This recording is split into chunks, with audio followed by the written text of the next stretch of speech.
Go, Josh! When Josh hit that three, it was literally one of the most epic moments of my life. I remember sitting there just cheering so hard because Josh had cerebral palsy and not many people knew that. And it happened at birth.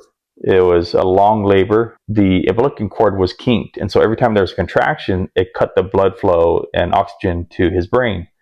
And after a period of 7 hours, the nurses rushed in. He finally came out and he was literally blue and limp. His body was limp. And they asked me, hey, cut the umbilical cord very, very quickly. So I cut the umbilical cord. I'm shocked. I'm stunned because I'm just looking at his body and his blue. And the nurses proceed, the doctor proceeds to resuscitate him. And what seemed to be like eternity, several hours, as I was just sitting there waiting for him to cry because he hadn't made any sound or anything. He wasn't breathing. And it was probably only like 20 seconds or so. I'll finally hear his cry. And that was such a joyous moment, of course, when he was born. So as he started to grow, we noticed developmental delays, right? His crawling was a little bit different. It took him longer to walk. He literally wouldn't use his right arm, his hand. He would actually grab things like this and use the elbow. And his arm was, a lot of times, was just kind of stuck up here like that, right? And when he finally did start walking, he was walking with a severe limp. By the time he was 2 years old, turning 3, the doctor had sent a letter after we'd done all these different tests and we're trying to figure out what was wrong. Because once we can figure out what was wrong, then we can work on, different programs or things that he would need in order to help him, right, and improve his condition. So I get the letter in the mail from the doctor in 2008, just about a month and a half after Solomon was born. Josh is 2, turning 3 years old, and it says he has spastic diplegia cerebral palsy. And so I look at that letter and I'm like, holy crap, what is this? And I call my brother, who's a doctor, and my brother-in-law, who's also a doctor, and we three-way and talk about this. And he was high functioning, by the way, so it wasn't like he was wheelchair bound or anything like that.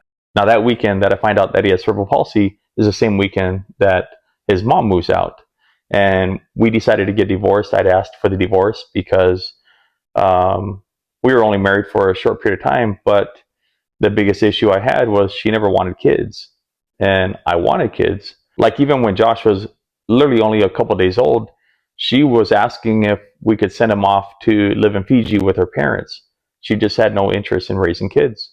So here I am, 27 years old, with a month and a half old baby, a 2-year-old turning 3 that has cerebral palsy, and I'm raising these kids on my own. So I go down this road of trying to figure out how to get services for my son. And if anybody that has had a kid or has a kid with special needs understands that that's typically the fight, right? You're fighting for services, for care. You're fighting with the insurance to make sure you get covered for the care. And it's an ongoing battle as you're raising your kids. I started reading a lot of books about the brain and how development works. And also from my discussions from the doctors and my brothers, what I had realized is that the brain creates neurons all the way up until about 6 years old. And so you have this small window of opportunity where you can actually retrain the brain to work around the damaged areas. So what cerebral palsy is brain damage. So Josh would have a higher opportunity of success around the deficiencies if we got him into occupational therapy and physical therapy and really worked him really hard while he was young than if he was to try to do that later on in life or when he's older. So of course, like as in any story, the doctors and his neurologist told me, he's never going to play sports and he'll always be walking with a limp and all these different things, right? He was wearing a brace when he was younger. We probably had about 100 something physical therapy and occupational therapy and hospital visits in just that next year alone. Go to the hospital 4 to 8 times a week and he would get his services. And I did that until HMSA had maxed out his services. So supposedly you only have a certain amount of physical therapy that they'll cover as a lifetime benefit for someone with this condition. And it was only like 50 something visits for each thing or whatever. So after the insurance stopped covering us for physical therapy and occupational therapy, I still needed a way for him to work out and a way for him to stretch his muscles and still gain the flexibility he needed. So I find a swim team, and swim teams in Kaneohe, and they don't allow kids younger than 6 or 5 years old, whatever like that, on the team. And I literally had to beg the coach to let him on because I figured if he got into swimming, he could get that stretch that he needed. Joshua, after swimming, say hi, Josh. Hi. And show the camera what you can do now. Whoa, he stretched his arm out. But what did it look like before when you were used to not be swimming? Remember? Show the camera what your arm do. That's as far as it can go, huh? But now do it. Now show. All the way. I built a swimming pool at my house. So those of you that know where my house is in Hauula, there's a big jacuzzi, small little pool in the front yard. And that was because I wanted him to be able to swim all the time. And I could jump in the pool with him, stretch him, and so forth. He could swim. He got really good at swimming too. I could heat the pool up to like 100 degrees. So it's like a big jacuzzi.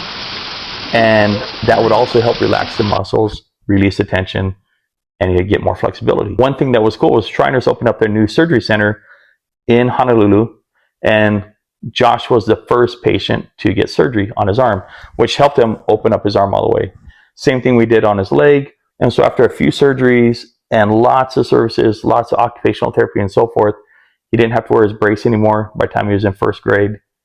His arm was stretching out. Of course, he moved to Utah and continued to get more services, put him in more sports, and continued to work with him. Do we quit? No! Do we quit? No! Down! And the cool thing with Josh that I was always so impressed with was that he never stopped. I never told him that he had cerebral palsy. I never told others that he had cerebral palsy. You could notice it when he's running around or playing, but I never wanted that to be a crutch or a reason for him not to try something new. And so, of course, he was in sports. He was in football when he was, a little kid, and soccer, and I put him all these different sports. Later, when he was 14, I hired a piano teacher and I wanted him to learn piano, and it was amazing how he was able to use his right hand and have so much control over it, and he did so well. He was natural. But he loved basketball, and he would just sit in our driveway day in, day out, and just shoot hoops, shoot baskets, a couple hours a day. So when he got into high school and we moved to Beverly Hills, I hired a former pro basketball player to come and coach him for a couple of years, and he joins the high school team.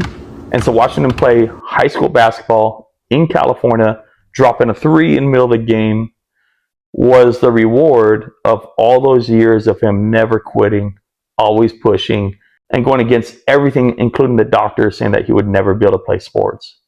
And I've always been so proud of him for never giving up. Oh, go Josh!